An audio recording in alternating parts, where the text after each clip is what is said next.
It was one of those regular working days aboard Flight 678 for me, the kind you describe as mundane, until chaos took a front seat. Picture this: you're in a packed airplane, cruising thousands of feet above the ground. The comforting hum of the engines is your soundtrack, the occasional turbulence, your reminder of adventure. When suddenly, your mundane day is shattered by a blood-curdling scream. We had a situation. A guy in 23B, dressed in a suit that spoke more of boardrooms than turbulent airspaces, was having a full-blown panic attack. He was terrified of flying. His sweaty face was ashen, his eyes wide like saucers, and his grip on the armrest, a life vest. His fear wasn't just threatening to ruin his trip, it was making the entire cabin uneasy. The alarmed faces of the passengers were becoming a frequent sight in my peripheral view.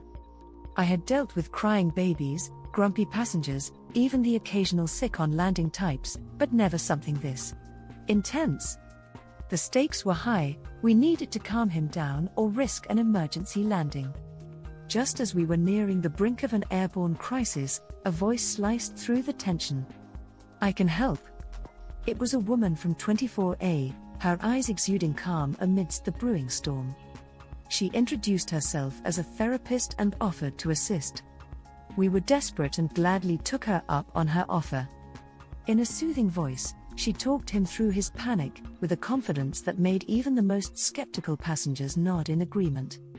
The cabin's atmosphere transformed. From a chaotic frenzy, it was slowly shifting to a strange calm, a testament to the therapeutic power of her words. She used simple, direct language, often interjecting a funny story to lighten the mood, making it relatable and human. I saw the man's grip loosen on the armrest, his panicked breaths gradually sinking with the rhythmic hum of the airplane. His wide eyes softened, his terrified look replaced by one of relief. His fear was slowly retreating, pushed back by the reassuring words of a stranger. By the end of the flight, our terrified passenger was transformed. His fear of flying, although not completely vanquished, had significantly reduced. He was even laughing at the jokes our therapist passenger was sharing, an unimaginable sight at the start of our journey.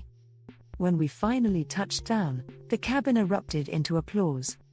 It was for our hero passenger and her spectacular act of comfort. But more than anything, it was a collective sigh of relief, an unspoken agreement that we had averted a crisis together.